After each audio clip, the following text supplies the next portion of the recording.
مرضی صدر صاحب کی اپنی ہے.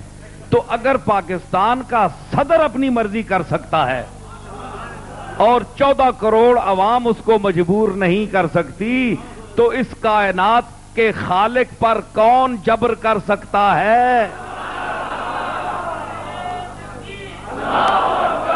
جبار پہ جبر کون کر سکتا ہے؟ جو خود جبار ہو اس پر کون جبر کر سکتا ہے؟ تو یہ اس کی بارگاہ میں التجا ہے. اور التجا آپ کو پتا ہے کہ جب وہ التجا سننے پہ آئے, نہ سنے تو بڑے بڑوں کی نہ سنے, غنی عن العالمین ہے, بے نیاز ہے, اور جب سننے پہ آ جائے تو سلیمان علیہ السلام نے کے زمانے میں قحط ہو گیا اور بارش نہیں ہوئی. لوگ روتے ہوئے آئے, سرکار اللہ کے نبی ہیں, عرض کریں. فرمایا نماز استسقاء پڑھیں. لاکھوں کی فوج عوام کھڑے ہو گئے, سلیمان علیہ السلام مصلی پر کھڑے ہوئے. لاکھوں کی فوج, کتابوں میں آتا ہے کہ یعنی 10 سلیمان علیہ السلام کی فوج جو بیٹھتی تھی, جنات, وحوش, طیور اور انسان, ملائک, یہ جو فوج بیٹھتی تھی, تو اس دن میں نے بڑی کتابوں میں پڑھ رہا تھا تو اس کا حساب لگایا میں نے کہ وہ تقریباً 450 کلومیٹر کے مربع میل کے دائرے میں آپ کی فوج بیٹھتی تھی. 450 کلومیٹر. ہے کوئی ایسا بادشاہ سنا ہے آپ نے کبھی؟ اللہ کے نبیوں کی بادشاہی دیکھی آپ نے؟ 450 کلومیٹر کے مربع میل کے ایریے میں آپ کی فوج بیٹھتی تھی, جس میں جنات, شیاطین, وحوش, طیور اور انسان شامل ہوتے تھے. یہ ساری اپنی مخلوق جو ہے اللہ کی, یہ حضرت سلیمان نے کھڑی کی اور نماز استسقاء کے لیے کھڑے ہوئے. جب کھڑے ہوئے تو آواز آئی, وہی آئی کہ سلیمان نماز کی ضرورت نہیں ہے, تم سے پہلے میں نے دعا قبول کر لی. یا اللہ, سوال پیدا ہوتا ہے, ابھی تو ہم کھڑے ہوئے ہیں, اتنا اولو العزم پیغمبر اور تمام اس کے امت کے بڑے صحابہ اور بڑے بڑے لوگ, تو ابھی تو کوئی ہم نے مانگا ہی نہیں. فرمایا کہ دیکھو تمہارے سامنے ایک چیمٹی وہ کھڑی ہے سامنے. تو چیمٹی کو حضرت سلیمان نے دیکھا, وہ تو زبان بھی سمجھتے تھے, بولی بھی, تو وہ ہاتھ ننے سے وہ ہاتھ اٹھا کر پاؤں پر کھڑی تھی اور ہاتھ اٹھا کر اللہ کی بارگاہ میں عرض کر رہی تھی کہ مجھے پیدا کیا ہے مالک تو ہمیں پانی تو پلا, ہمیں پانی تو دے, ہم تو پیاسی مر رہی ہیں. ہاتھ جب اس چیمٹی کے اٹھے ہوئے دیکھے تو اللہ نے فرمایا سلیمان دیکھ تیرے سامنے یہ بھی میری مخلوق ہے, میں نے اس کے اٹھے ہوئے ہاتھ, اس کی دعا میں نے قبول کر لی ہے, گھروں میں پہنچو بارش آئی.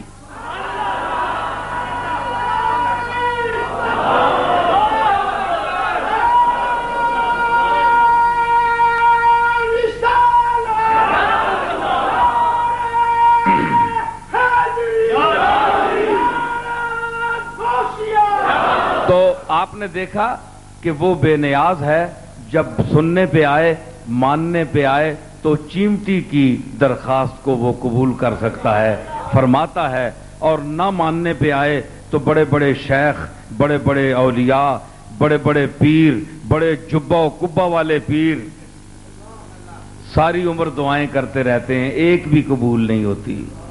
بڑے بڑے علماء بھی دعائیں کرتے ہیں, پیر فقیر بھی, آج کل کے تو 2 نمبر بھی بڑے ہیں جی, مختلف, کوئی تویز دیتا ہے, کوئی کیا کرتا ہے, کوئی کیا کرتا ہے. ان چیزوں میں اللہ معاذ اللہ قابو نہیں آتا. اس کی بارگاہ میں میرے دادا فرمایا کرتے تھے حضرت بابو جی رحمت اللہ علیہ کہ جس کے پاس خزانے میں دولت نہ ہو تحفہ وہ لے کر جاؤ. ایک بادشاہ کے پاس تم لے جاؤ بڑی بڑی چیزیں اور ساری چیزیں اس کے پاس ہوں گی, کون سی دولت ہے, کون سی نعمت ہے جو اس کے پاس نہیں ہوگی؟ تو تم اپنا تحفہ لے کر جاؤ گے تو تمہاری تحفے کی کیا اوقات ہے وہاں؟ وہ چیز لے جاؤ جو اس کے پاس نہ ہو. تو کائنات کے خالق اور مالک کے پاس کون اس کے خزانے میں کون سی دولت ہے جو نہیں ہے؟ دادا فرماتے تھے کہ صرف نیاز اور عاجزی اس کی خزانے میں نہیں ہے. الملک القدوس السلام المؤمن المہیمن العزیز الجبار المتکبر. عاجزی وہاں نہیں ہے، عجز نہیں ہے، فروتنی نہیں ہے، انکسار وہاں نہیں ہے. تو اس کی بارگاہ میں عاجزی لے کر جاؤ، اس کی بارگاہ میں رو، التجا کرو، اس کے دروازے پر بیٹھ جاؤ. یہ ایک حربہ ہے. دیکھیں اولیاء کو، انبیاء کو قرآن مجید نے کہ تمام نبی جب مصیبت آئی تو رو رہے ہیں اس کی بارگاہ میں، زاریاں کر رہے ہیں. اولیاء اللہ بھی رو رہے ہیں. تو وہ تو سب کی سنتا سب کی ہے، لیکن سمع قبول کسی کسی کے لیے. قبولیت کا سننا، قبولیت کا ایک ہوتا ہے سننا، ایک ہوتا ہے قبولیت کا سننا. یہ مانگنے والے آپ کے پیچھے پڑے رہتے ہیں کہ نہیں ہیں جی؟ کیا آپ سنتے تو ہیں نا کہ یہ مانگ رہا ہے؟ بولے تو صحیح نا. یہاں تو اشاروں پر دیکھیں نا کیا ہوتا ہے حال. وہ کہتے ہیں اللہ کے نام پر دے، اللہ کے نام پر دے. اب آدمی سن رہا ہے، سنتا ہے لیکن قبولیت کا سننا نہیں ہے. اس کے سننے کو قبول نہیں کرتا کہ سن تو رہا ہوں، آواز تو پڑ رہی ہے میرے کان میں، لیکن میں اس کو قبول نہیں کرتا، میں دیتا نہیں تمہیں. اللہ سنتا ہے سب کی، لیکن سمع قبول، قبولیت کا سننا اس وقت ہوتا ہے جب تو دل تیرا روئے، اندر روئے. صرف آنکھیں نہ روئیں، ریاکاری نہ ہو، دل تیرا روئے اندر سے. جب تو ٹوٹ کر اس کے دروازے پر بیٹھ جائے، پاؤں توڑ کر بیٹھ جائے، تو وہ سنتا ہے. اجیب دعوت الداع اذا دعان، تو فلیستجیبوا لی پر بھی غور کرے نا کہ تم بھی میری بات مانو. صرف میں ہی تمہاری بات مانتا رہا ہوں، تم بھی میری بات مانو. تو فلیستجیبوا لی کا جو طبقہ ہے وہ اولیاء کا ہے، صالحین کا ہے. یہ اس کی مانتے ہیں. جب یہ اس کی مانتے ہیں تو وہ ان کی مانتا ہے. ٹھیک ہے؟ اللہ تعالی ہمیں توفیق دے کہ ہم جو میں نے پیش کی ہیں باتیں، اور اس تناظر میں ہم اللہ تعالیٰ کی بارگاہ میں ملتجی ہوں. اولیاء، صالحین، اچھے لوگ جو گزرے ہیں ان کی تعلیمات پر عمل پیرا ہوں، اور اللہ تعالیٰ حضور صلی اللہ تعالیٰ علیہ وسلم کی ذات عالیہ کے ساتھ غلامی کی نسبت ہمیں عطا فرمائے. وہ غلامی جو صحابہ کرام نے ادا کی، وہ ڈیوٹی آپ کا ہر امتی ہر ملک میں ہر جگہ میں حضور کی غلامی کی ڈیوٹی جو ہے وہ ادا کرے. ان الفاظ کے ساتھ اجازت چاہوں گا. وآخر دعوانا ان الحمدللہ رب العالمین.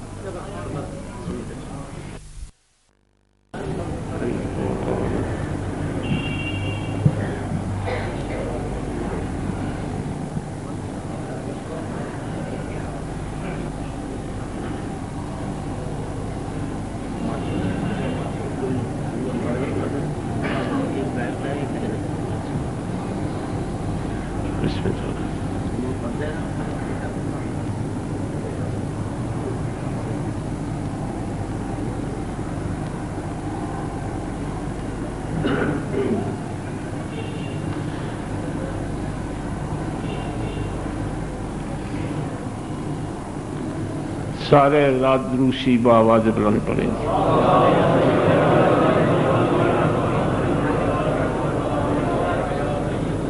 الحمدللہ الحمدللہ نحمدہ ونستعینہ ونستغفرہ ونؤمن بہ ونتوکل علیہ ونعوذ باللہ من شرور انفسنا ومن سیئات اعمالنا.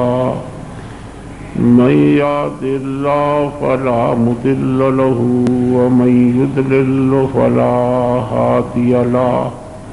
ونشهد ان سیدنا وسندنا وغوثنا ومغیثنا وغيثنا وغياثنا وعوننا ومعيننا وعيننا وأعاننا وطبيبنا وطبيب قلوبنا ووكيلنا ورؤوفنا ورحيمنا ونورنا ونور عيوننا ونور قلوبنا ونور صدورنا ومحبوبنا ومحبوبنا ومحبوب ربنا ومطلوبنا ومقصودنا محمدا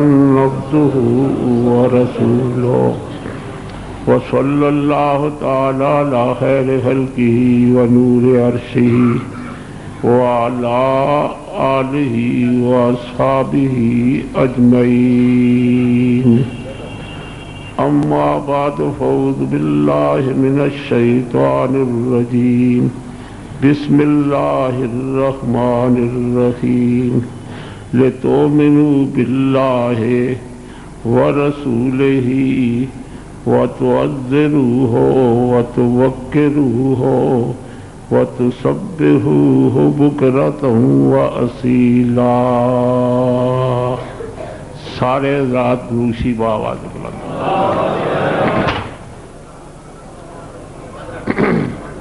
پڑھو دروشی کوئی.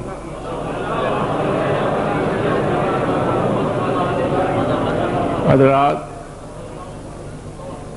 آج کا یہ عظیم نورانی روحانی اجتماع، ایک نسبت تو یہ ہے کہ یہ جمعۃ المبارک کا عظیم روحانی اجتماع ہے. نمبر 2 پہ میرے ام محترم کے نور نظر حضرت علامہ پروفیسر محمد اشفاق احمد صاحب صدیقی دامت برکات ملالیہ کے نور نظر کی شادی کا موقع ہے. میں بھی بہت سے علماء، بہت سے احباب ملک کے کونے کونے سے یہاں حاضر ہوئے کہ ان کی خوشی میں ہم شریک ہوں اور ان کی خوشی میں اضافہ ہو. قرآن مجید فرقان حمید کی جو آیت کریمہ تلاوت کی ہے، لِتُؤْمِنُوا بِاللَّهِ وَرَسُولِهِ، اس کا پہلا حصہ آیت کا یہ ہے. آگے آ رہا ہے وَتُعَزِّرُوهُ وَتُوَقِّرُوهُ نمبر 2. نمبر 3 پہ آ رہا ہے وَتُسَبِّحُوهُ بُكْرَةً وَأَصِيلًا. سبحان اللہ تو کہیں کوئی بات نہیں. جس دن سے سنی سن بن گئے ہیں، ہر چیز ہی سن ہو رہی ہے. ارشاد باری کہ لِتُؤْمِنُوا بِاللَّهِ وَرَسُولِهِ، قیامت تک آنے والے ہر انسان، صرف مومنوں کو نہیں، قیامت تک جس دن یہ آیت نازل ہوئی ہے اس دن سے لے کر قیامت تک آنے والے ہر انسان کو آرڈر ملا ہے کہ اے انسانوں، اللہ پہ ایمان لاؤ اور اس کے محبوب پہ ایمان لاؤ. اللہ پہ ایمان لاؤ یعنی اللہ کو مانو. ایمان کا ترجمہ یہ ہے کہ اللہ کو کیا کہا ہے؟ اللہ کو مانو. زبان سے نہیں، دل سے مانو. زبان سے نہیں، دل سے مانو. دل سے اللہ کو مانو، زبان سے بھی مانو اور دل سے بھی مانو. اسی طرح اس کے پیارے محبوب جناب محمد الرسول اللہ صلی اللہ تعالی علیہ وبارک وسلم کو زبان سے بھی مانے اور دل سے بھی مانے. مومنوں اور منافقوں میں یہی فرق ہے. وہ زبان سے تو کملی والے کو رسول بھی کہتے ہیں، نبی بھی کہتے ہیں اور سب کچھ کہہ ڈالتے ہیں، لیکن دل سے کملی والے کو کبھی تسلیم نہیں کیا. فرمایا ایمان لاؤ اللہ پر اور اس کے پیارے محبوب جناب محمد الرسول اللہ صلی اللہ تعالی علیہ وبارک وسلم پر ایمان لائیں، اور اس کے بعد ذرا غور کریں، ہر شخص کا ذہن ادھر جائے گا۔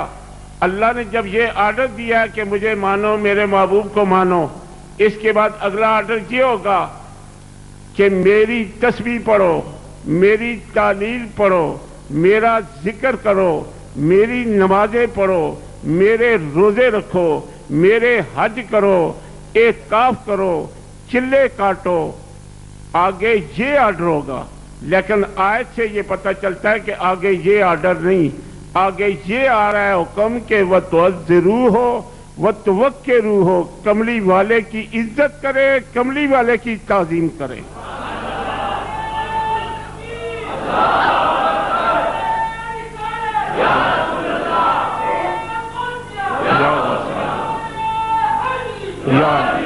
وَتُعَزِّرُوهُ وَتُوَقِّرُوهُ، ایمان باللہ کے بعد، ایمان بالرسول کے بعد اگلا آرڈر یہ خدا نے دے دیا ہے، اپنی تسبیح، تعلیل، ورد، وظائف، ذکر، یاد سب کو پیچھے رکھا۔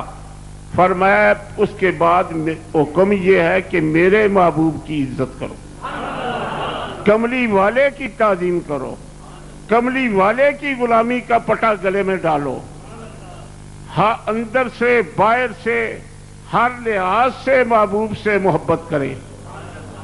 تعظیم و توقیر مصطفیٰ تم پر واجب ہے۔ اور قرآن مجید کی آیت کریمہ میں جو الفاظ آ رہے ہیں، جو شخص عربی گرامر سے واقف ہے وہ فوراً سمجھتا ہوگا، جان جائے گا کہ وہ تُعَزِّرُوهُ وَتُوَقِّرُوهُ مطلق لفظ آیا ہے کہ نبی کی تعظیم کرے، نبی کی عزت کرے، نبی کی توقیر کرے، ساتھ کوئی قید نہیں لگائی۔ اس سے یہ پتہ چلتا ہے کہ ہر وہ کام جو خلاف شرع ہے وہ نہ کرے۔ مثلا نبی کو خدا نہ کہیں، نبی کو خدا کا بیٹا نہ کہیں، نبی کو خدا کا شریک نہ بنائیں، نبی کو خدا کا دخیل سلطنت نہ کہیں، شفیع کاری نہ مانے، شفیع جبری نہ مانے، یہ نہ کہیں، باقی جو دل میں آئے نبی کو کہہ ڈالو، جو دل میں آئے۔ دنیا کا کوئی ملا اس بات کی تردید کرے۔ قرآن کے الفاظ یہ ہیں کہ وَتُعَزِّرُوهُ وَتُوَقِّرُوهُ، کملی والے کی عزت کیا کرو، کملی والے سے محبت کریں، کملی والے سے پیار کریں، کملی والے کی نسبت حاصل کرنے کی کوشش کریں۔ اس کے بعد جب تم غلام مصطفیٰ بن جاؤ گے، تمہارے دلوں میں نبی کا عشق پیدا ہو جائے گا، نبی کی محبت ہوگی۔ اس کے بعد فرمایا اب سجدے بھی کرو، نمازیں بھی پڑھو، حج بھی کرو، عمرے بھی کرو، چلے بھی کاٹو، جو دل کرتا ہے کرتے جاؤ۔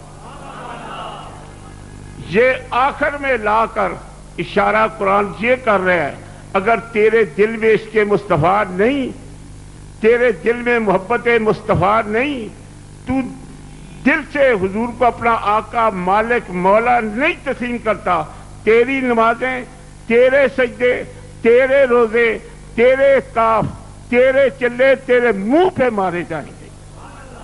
مغز قرآن روح ایمان جان دین، مغز قرآن، مغز قرآن روح ایمان جان دین۔ یہ اس آدمی کا کلام ہے جس کو پوری دنیا، حکیم الامت، پوری دنیا اپنے اور بیگانے سب کے سرحد پہ یاد کیا گیا۔ ڈاکٹر کہا گیا اسے، میری مراد علامہ اقبال،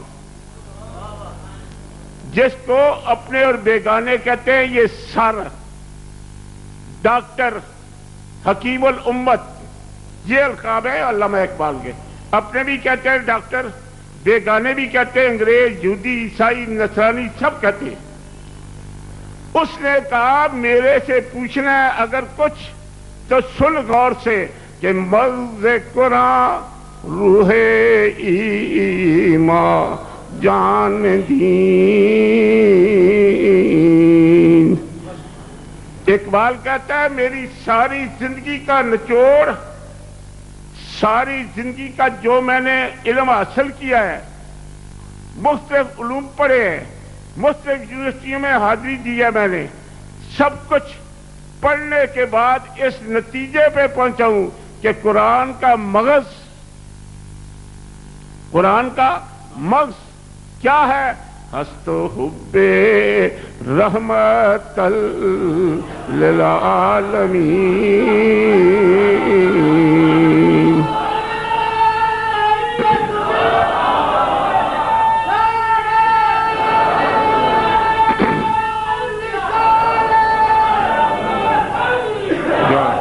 ہست و حب رحمت للعالمین۔ قرآن کا مغز، اقبال کہتا ہے قرآن کا مغز، قرآن سارے کا 30 پاروں کا نچوڑ کس چیز کا نام ہے؟ کملی والے کی محبت کا نام ہے۔ آگے کہتا ہے روح ایمان، بڑے دعوے ہیں ہم بڑے مومن ہیں، تم بڑے پکے بےایمان ہو۔ روح ایمان کس چیز کا نام ہے؟ عشق مصطفیٰ کا نام ہے، محبت مصطفیٰ کا نام ہے، غلامی مصطفیٰ کا نام ہے۔ مغز قرآن روح ایمان جان دین، ایمان کی روح قرآن کا مغز، دین کی جان، دین کی، سارے بولے دین کی، یہ نا، یہ نمازیں، یہ روزے، یہ حج، یہ اعتکاف، یہ عمرے، یہ تسبیح، یہ تعلیم، یہ ورد، یہ وظائف، یہ تبلیغ، یہ قرآن۔ میں نے 60 سال قرآن کا درس دیا ہے، میں نے 50 سال بخاری کا درس دیا ہے۔ پاگلو، بخاری کا درس تو، قرآن کا درس تو، اگر دل میں عشق مصطفیٰ نہیں تو تمام تیری عبادت تیرے منہ پہ ماری جائے گی۔ مغز قرآن روح ایمان جان دین، ہست و حب رحمت للعالمین۔ ایک حدیث چھوٹی سی بیان کرنا چاہتا ہوں۔ فرمان جناب محمد مصطفیٰ علیہ تحیۃ و ثنا، فرمایا لا یؤمن احدکم حتی اکون احب الیہ من والدہ وولدہ والناس اجمعین۔ لا یؤمن احدکم، تم میں کوئی شخص مومن نہیں بن سکتا، مومن نہیں ہوگا، بن سکنا بھی بات کی بات ہے، مومن ہی نہیں، وہ شخص مومن ہی نہیں، اس نے ایمان کا ذائقہ ہی نہیں چکھا جس کے دل میں عشق مصطفیٰ نہیں۔ لا یؤمن احدکم، تم میں وہ شخص مومن نہیں ہو سکتا، حتی اکون احب الیہ، سب سے زیادہ میں اس کا محبوب ہوں۔ سرکار نے فرمایا مجھے سب سے زیادہ محبوب سمجھے۔ آگے فرمایا من والدہ و ولدہ، اپنے باپ سے، اپنے دادا سے، اپنے پردادا سے، اپنے نانا سے، اپنے پر نانا سے، اپنے ماموں سے، اپنے خالو سے، اپنے پھپھڑ سے، جی اوپر والے رشتے ہیں نا، وہ ولد ہی، اپنے بیٹے سے، پوتے سے، بھانجے سے، بھتیجے سے، پر پوتے سے مجھے زیادہ عزیز سمجھے۔ اور والناس اجمعین، تو پوری کائنات سے مجھے زیادہ عزیز سمجھے۔ صحیح حدیث کے الفاظ کوئی ملا جٹلائے گا نہیں کہ ہزاروی نے جو کہا یہ بات غلط تھی۔ جناب حضرت عمر، سب کہے رضی اللہ تعالیٰ عنہ، کہتے تو سب ہے نا جی، ہم صحابہ کے سپاہ ہیں، ہم صحابہ کا دفاع کرتے ہیں، ہم صحابہ کا تحفظ کرتے ہیں۔ خاک تحفظ کرتے ہو، جو صحابہ کا عقیدہ تھا وہ تم میں نہیں پایا جاتا، تم نے صحابہ کا کیا دفاع کرنا؟ صحابہ کا دفاع کرنے سے پہلے صحابہ کا عقیدہ اپنائیں، حضرت عمر سرکار کے سامنے آئے اور فرمایا عمر ایک بات بتاؤ، میرے ساتھ تجھے کتنی محبت ہے؟ یہ کملی والے نے سوال فرمایا عمر پر، عمر مجھ سے تیرا کتنا پیار ہے؟ حضرت عمر نے عرض کی تھی حضور ماں سے زیادہ پیارے ہو، نانی سے زیادہ پیارے ہو، دادی سے زیادہ پیارے ہو، دادا سے زیادہ پیارے ہو، باپ سے زیادہ پیارے ہو، چچا اور خالو اور پھپھڑ سے زیادہ پیارے ہو، بھائی سے زیادہ پیارے ہو، بیٹے سے زیادہ پیارے ہو، بیٹی سے زیادہ پیارے ہو، پوتوں سے زیادہ پیارے ہو، پر پوتوں سے زیادہ پیارے ہو، صرف اپنی جان سے پیارے نہیں۔ آپ مجھے ہر چیز سے پیارے ہیں، یہ عمر ہے۔ آج کل کا کوئی ملا ہوتا تو جھوٹ پکتا پھرتا، صاف کہہ دیا حضور جان مجھے زیادہ عزیز ہے، باقی ہر رشتے سے آپس زیادہ عزیز ہے۔ آگے نبوت کا جواب سنیں اور گریبانوں میں منہ ڈال کر سوچنا، غور کرنا۔ جب انہوں نے عرض کی حضور مجھے اپنی جان آپ سے زیادہ عزیز ہے، فرمایا لستا مومنن کاملا، لستا مومنن کاملا، عمر تیرا ایمان کامل نہیں ہے، تیرا ایمان، سب بولے تیرا ایمان کامل نہیں۔ اس وقت ایمان کامل ہوگا جب تو مجھے اپنی جان سے بھی زیادہ عزیز سمجھے۔ مرد کنا روح ایمان جان دین کہ ہست حب رحمت للعالمین۔ فرمایا لستا مومنن کاملن، عمر تیرا ایمان کامل نہیں جب تو کہتا ہے کہ مجھے اپنی جان سے عزیز ہے۔ ایمان کامل تب ہوگا مجھے ہر چیز سے اپنی جان سے بھی زیادہ عزیز سمجھے گا۔ عرض کی حضور آج کے بعد میں عمر آپ کو اپنی جان سے بھی زیادہ عزیز سمجھے گا۔ فرمایا اب تیرا ایمان کامل ہوا ہے۔ میں آپ کے سامنے صحابہ کی باتیں اس لیے رکھ رہا ہوں تاکہ آپ کو پتہ چلے جن کا یہ شور مچاتے ہیں بیوقوف لوگ، ان کا کیا خیال تھا، کیا عقیدہ تھا، کیا نظریہ تھا۔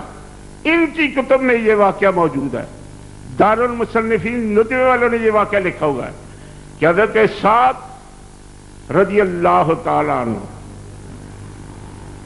یہ مکہ گئے، بخار شروع ہو گیا۔ شدت بخار کا یہ عالم تھا، صبح بخار ہے مثلا 100 تو شام کو 101، رات کو 102، اگلا دن آیا تو 103، اور وقت گزرا 104، بخار بڑھ رہا تھا، پیچھے نہیں آ رہا تھا۔ حضرت سعد نے رونا شروع کیا، رو رہے تھے۔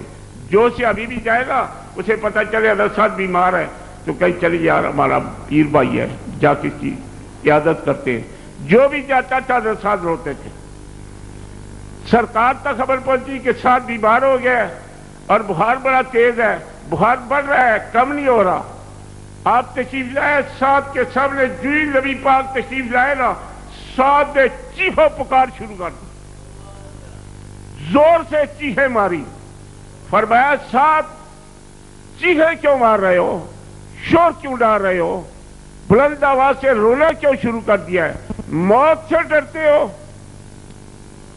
فرمایا سعد موت کے ڈر سے چیخیں مار رہے ہو؟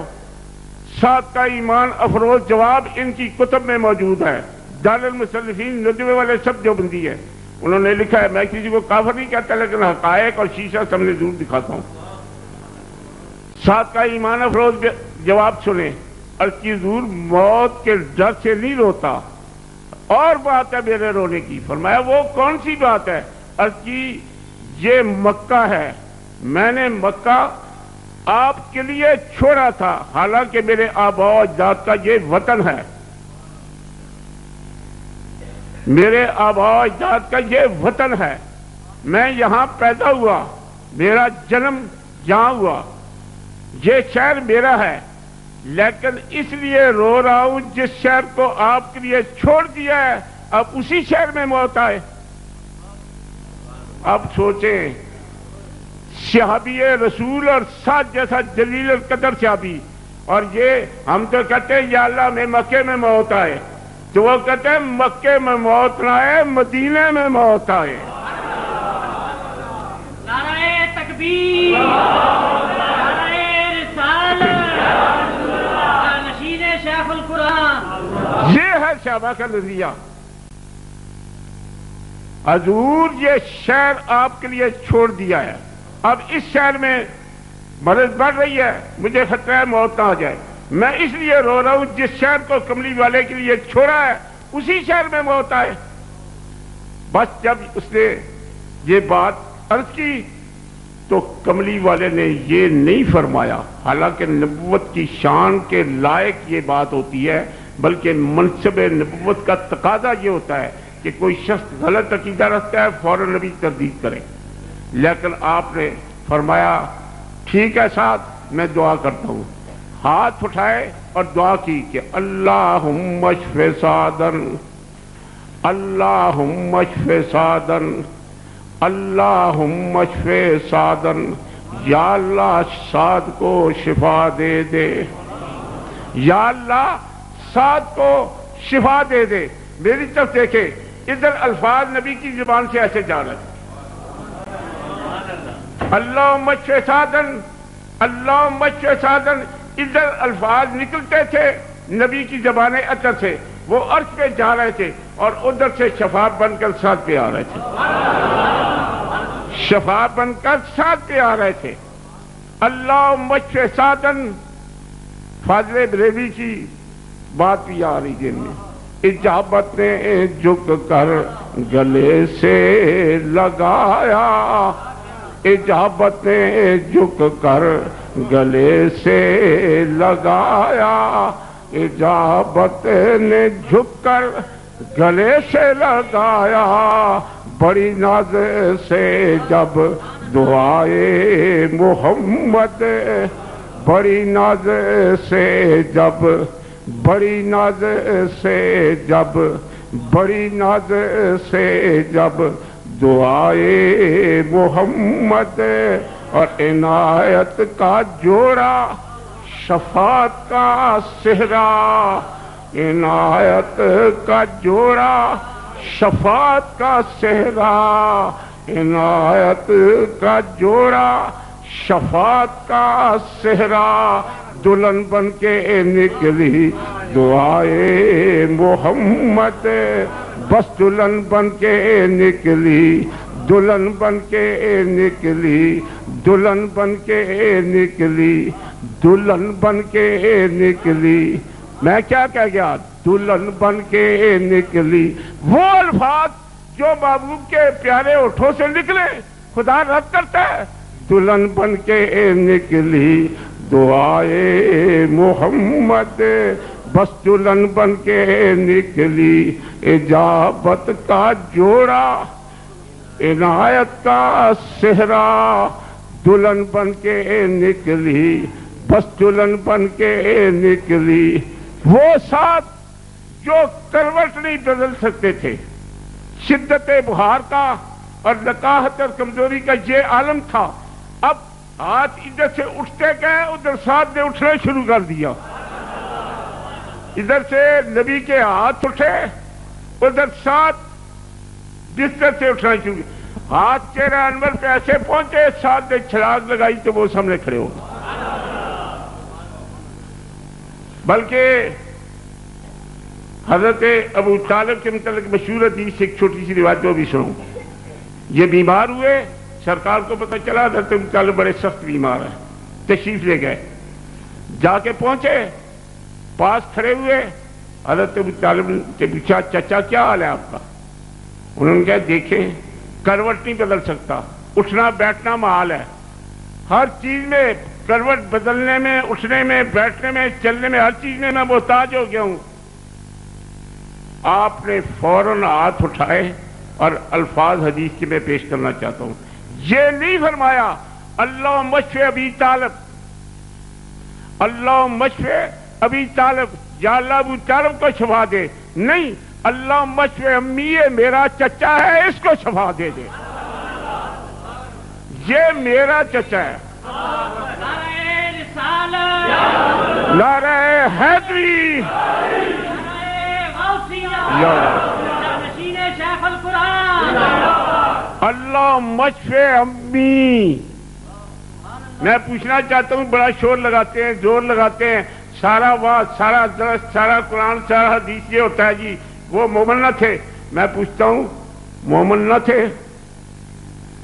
کبھی نبی نے آپ کو بھی کہا تم میرے ہو؟ کسی کافر کو، ابو لہب کو کہا تھا یہ میرا ہے؟ وہ چچا نہیں؟ کوئی ملا کہہ دے ابو لہب چچا نہیں تھا، وہ بھی چچا تھا. اللہ مشفع امی، یہ میرا چچا ہے، ایسے شفاعت ہے. جب یہ دعا فرمانے کی دیر تھی، حضرت ابو طالب جو کروٹ بدل نہیں سکتے تھے، جھٹ بیٹھ نہیں سکتے تھے، جن کا چلنا اور پھرنا اور بیٹھنا گفتگو کرنی محال ہو چکی تھی، چھلانگ لگائی حضرت ابو طالب سامنے. چھلانگ لگانے کے بعد حضرت ابو طالب سامنے کھڑے ہو گئے. اور آگے دو روایتیں ہیں، میں دونوں سناتا ہوں، جس پہ مرضی ایمان رکھنا. ایک تو یہ ہے جب چھلانگ لگائی وہ جو شخص اٹھ بیٹھ نہیں سکتا وہ تندرست توانا ہو کر کھڑا ہو گیا. تو پتہ ہے کیا حضرت ابو طالب نے بولے اس وقت؟ ان ربک لیطیعک، اے کملی والے مجھے یوں پتہ چلتا ہے تیرا رب تو تیری اطاعت کرتا ہے. میں ذمہ دار ہوں دونوں روایتوں کا. مولوی کسی کو نہ پتہ چلے تو سمجھے مولوی کا علم کمزور ہے.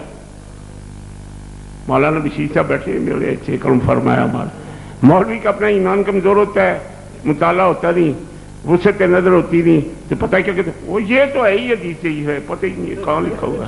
یہ نہیں کہیں گے ہم ڈنگر ہیں، ہم جاہل ہیں، ہمیں پتہ ہی نہیں ہے کہ کہاں لکھی ہوئی. ان ربک لیطیعک، اے کملی والے مجھے یوں سمجھ آتی ہے کہ تیرا رب تیری اطاعت کرتا ہے. تیرے منہ سے الفاظ نکلتے گئے میں تندرست توانا ہو گیا.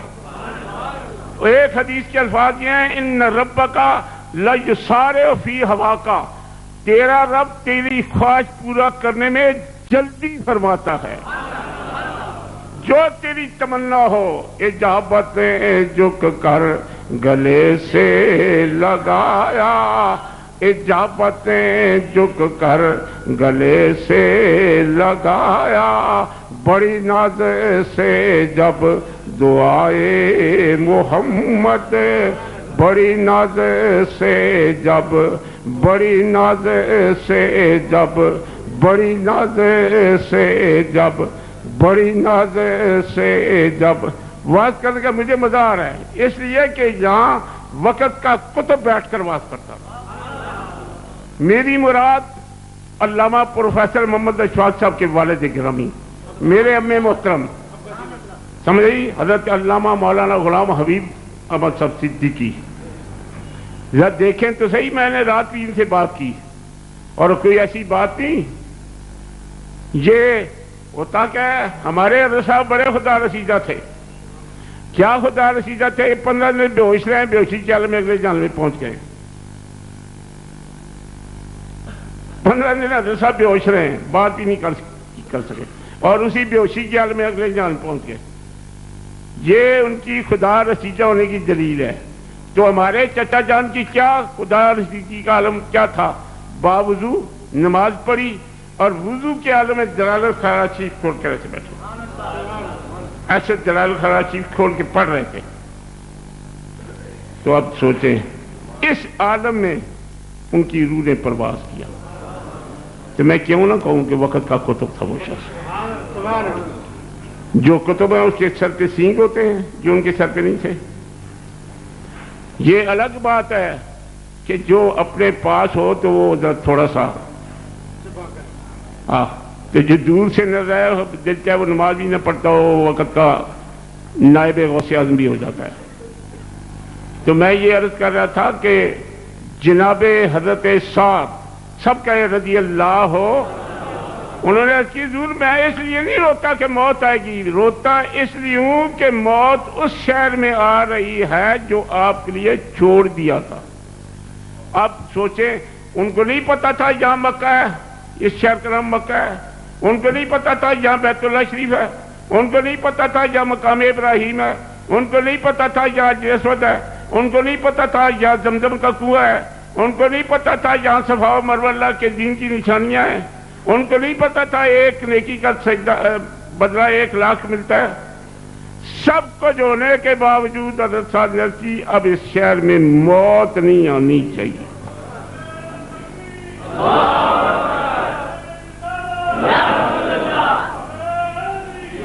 محمد کی محبت دین حق کی شرط اول ہے، محمد کی محبت، محمد کی محبت، محمد کی محبت دین حق کی شرط اول ہے، اسی میں ہو اگر خامی تو سب کچھ نامکمل ہے۔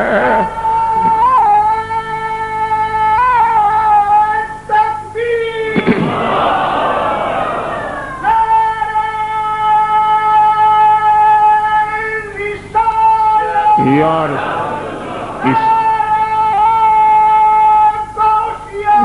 غوث اعظم، نعرہ حیدری، یا یہ ایسا نام ہے، اس نام کا جب دل کے نام کا نعرہ لگتا ہے نا، نعرہ حیدری، تو بڑے بڑوں کے پیشاب نکل جاتے ہیں، وہ قریب المرگ ہو جاتے ہیں، پھر کہتے رہتے ہیں یہ کہاں لکھا ہے، کدھر سے ثابت ہوا ہے، کب نعرہ لگا ہوا ہے، پوچھو آپ کب پیدا ہوئے، آپ کی ماں کا نکاح کب ہوا تھا، ثبوت یہ پیش کریں۔ حیدری نعرہ خود خیبر میں علی نے خود لگایا، نبی کے سامنے لگایا۔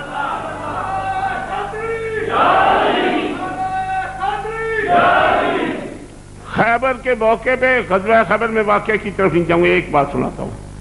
حضرت علی کے سامنے مرب آیا تو حضرت علی باہر نکلے تو آپ نے کیا فرمایا تھا؟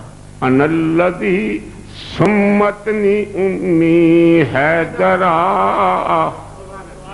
انا الذی سمتنی امی حیدرا، میں وہ ہوں کہ میری ماں نے میرا نام حیدر، حیدر کرار، پھاڑ کے کھا جانے والا شیر۔